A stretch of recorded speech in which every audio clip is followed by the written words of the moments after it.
de educación, que siempre fue un territorio, permítanme una expresión muy académica, peliagudo, ¿no? Es decir, siempre fue un terreno de disputa, siempre fue un territorio de combate, siempre fue un lugar donde se cruzaban intereses múltiples y contradictorios, ¿no? A nosotros nos gusta a veces pensar que las cosas son unívocas, ¿no? Entonces entendemos educación una cosa, ¿no? Entendemos escuela, pensamos una cosa, imaginamos los fundadores de los sistemas educativos habitados por un deseo. Pero resulta que en todas esas fundaciones, en todos esos comienzos, en todos esos orígenes, conviven en tensión, contradictoriamente, se alojan ahí unas batallas por los sentidos, ¿no? Por supuesto, educar es un verbo más viejo que la expresión verbal hacer escuela. Y hubo educación mucho antes de que esto tomara una forma, ¿no? Quizás hubo educación porque nosotros, esta particular cosa que tenemos los humanos, es que no podemos vivir sin instituciones, porque somos sujetos de la palabra y la palabra es la primera institución. Si no podemos vivir sin instituciones, somos hacedores de instituciones, somos herederos de instituciones, pero quizás porque esas instituciones que hacemos conllevan, arrastran un imperativo de transmisión. Si yo me voy a un teórico, qué sé yo, como un psicoanalista, que algunos de ustedes leyeron, que se llama Jacques Asum, Asum decía, para que haya no hay sociedad si no trabaja el imperativo de transmisión. Es decir, no hay sociedad si no hay pasaje. Y ahí se armó el primer lío. ¿Qué se pasa? ¿A quién se pasa? ¿Cómo se pasa? ¿No? Y ahí tenemos ya una querella, para no decir el gran lío, ¿no? en las decisiones a propósito de esto. Y hoy estamos en un tiempo donde por un lado se insiste en que habría que pasar algo, no, que esto todavía, a pesar de que tenga nombres científicos, queda difuso, pero también estamos en un tiempo donde la transmisión está como cortocircuitada, como si hubiera habido ahí un chispazo y se nos hubiera producido un apagón. Vieron que a veces pasa que colapsa, ¿no? ¿Por qué digo que tenemos una transmisión cortocircuitada? Por algo que les comentaba hace un rato. Todos nosotros heredamos las palabras, venimos después, y heredamos las instituciones, ¿no? Las instituciones son nuestra única herencia. Cuando digo herencia, no lo entiendan como una cosa de esas que a uno le cae y le viene bárbaro, o que a uno le cae y acepta tal cual. Las herencias, en realidad, se suele decir que nos la dan, y nosotros solemos decir que las recibimos, pero en realidad las construimos. La herencia es lo que uno hace con lo que había antes, lo que uno hace con la tradición, que puede ser conservarlo o que puede ser modificarlo, ¿no? Si no hay una única manera de hacer la herencia que se recibe. Pero yo tengo la hipótesis de que nos cuesta salir de un tiempo donde como tendencia, muchos o todos de los aquí presentes podrían desmentir la hipótesis que voy a formular, de que tuvimos una fuerte interrupción en la transmisión, ¿no? Si cuando una sociedad está atravesada, golpeada por un trauma, la transmisión hace así, se queda helada, se paraliza durante un rato, se siente confundida, duda si pasó lo que pasó con lo que se había transmitido. ¿Desde dónde? ¿Por qué? ¿De qué derecho vamos a seguir transmitiendo? No sé si logro ser clara con lo que estoy planteando, ¿no? Sí, y nuestro país, y no solo nuestro país, ha tenido momentos muy traumáticos donde, dicen algunos que trabajan sobre estos temas, es como que se cristaliza el tiempo. Cuando el tiempo queda como tetanizado, cristalizado, paralizado, es muy difícil inventarse un futuro. Uno queda así como momificado en el tiempo cristalizado. Por supuesto, nunca es bueno ser nostálgico, tampoco sería bueno ser nostálgico de una tragedia, ¿verdad?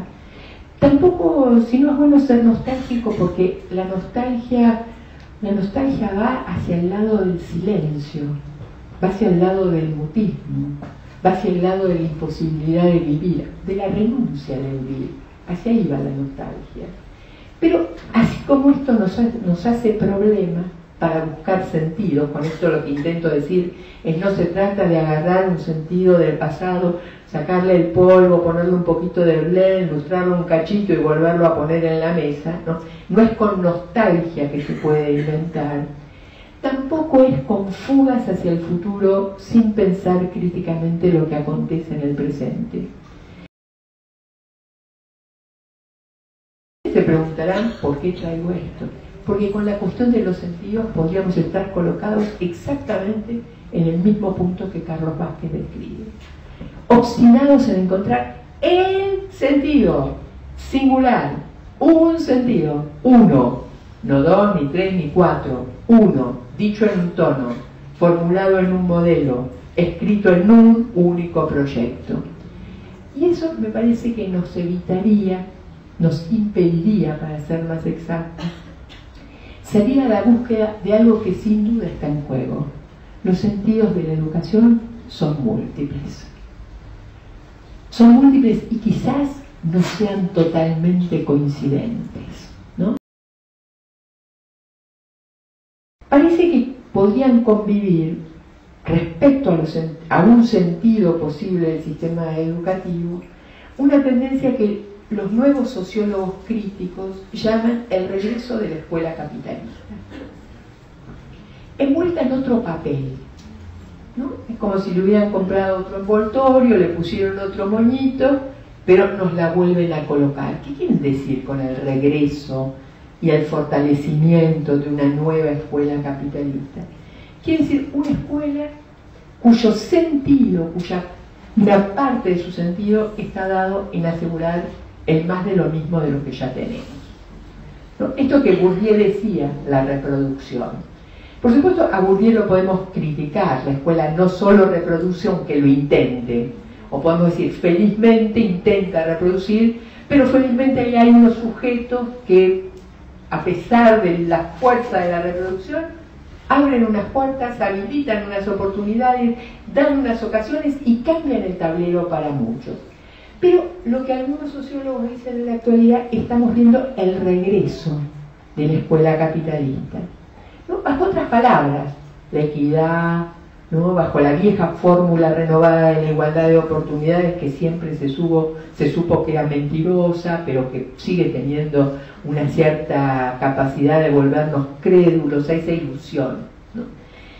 Y había otros posicionados en otras posturas, por ahí más próximos a ciertas filosofías y a ciertas filosofías contemporáneas que recuperan antiguas tradiciones de la lucha de los humanos por la emancipación, que dicen, bueno, no, uno de los sentidos de la educación tendría que ser volver disponible algo, lo que sea necesario para que cada uno pueda sacarse la mano del amo de encima.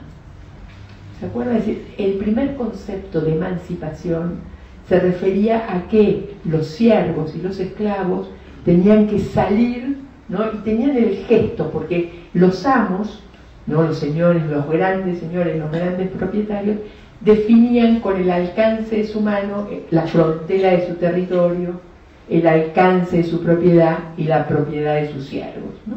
Entonces, hay algunos que dicen, no, si hay un sentido para la educación, no puede ser el de una nueva escuela capitalista puesta al servicio de lo utilitario, de lo pragmático, de una idea de lo útil, ¿no? Tendríamos que intentar otras cosas. Otro concepto es el concepto de organización. Cuando uno busca en el pasado qué quería decir institución, institución quería decir instituir la vida. Quería decir crear unas regulaciones entre nosotros que tenía como exigencia fundamental que desplegáramos entre nosotros la posibilidad de reconocernos como semejantes. Porque se supone que entre semejantes ciertas cosas no se hacen. Se supone que un hombre semejante a otro hombre no mata a un hombre. Se supone que todo lo que está pasando no pasaría entre semejantes.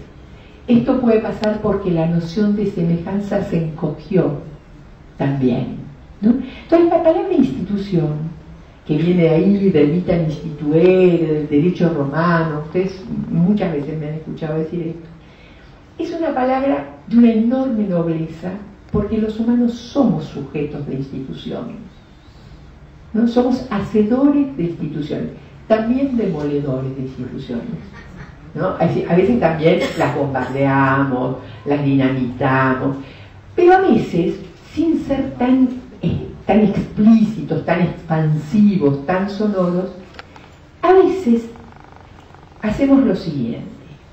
Toda institución necesita una organización. La institución es aquello que se pregunta por qué hay que hacer lo que decimos que hay que hacer. ¿Por qué existe esto y no otra cosa? ¿Por qué hay educación y no nada? ¿Por qué escuela y no otra cosa? ¿No? Es decir, ¿por qué? La institución alberga la pregunta, conlleva, arrastra la necesidad de responder al por qué. También es una cuestión muy filosófica, por decirlo de alguna manera. Ahora, cuando la institución tiene más o menos una idea del por qué, luego, recién ahí se dice ¿y cómo? Y ahí necesita de una organización. Quiero decir, la institución necesita la organización, pero las organizaciones son una cosa que no se puede creer.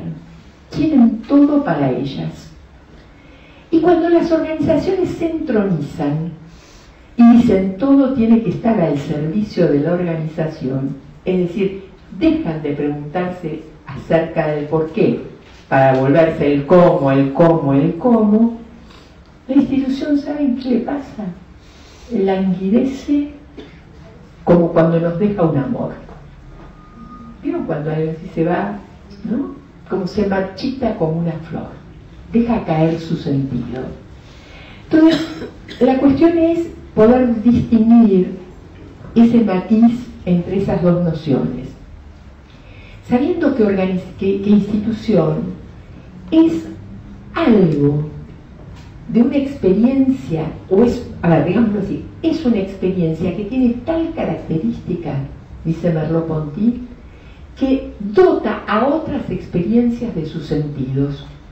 Logro ser clara con esto, es decir, es una experiencia que me propone un quantum de sentido que me permite que otras experiencias encuentren su sentido. Eso es una institución, la que ofrece algo que permite que después se encauce en otro sentido. Una vez puestos ahí, se marcha, se camina, se anda, ¿no? Entonces, una de las hipótesis que podríamos hacer es que hoy tenemos mucho más organización que institución. Es decir, que dejamos muy atareados en el cómo, muy metidos en la urgencia de responder al cómo, nos olvidamos de preguntarnos el por qué. Les traje, porque el otro día escuché una canción de un contemporáneo. No se las voy a cantar porque yo desafino horrible, así que el autor del texto se llama Arnold Weinstein y el autor de la música se llama William Bolcom. Y es una canción me llamó la atención, es para una voz de mezzosoprano que está cantada.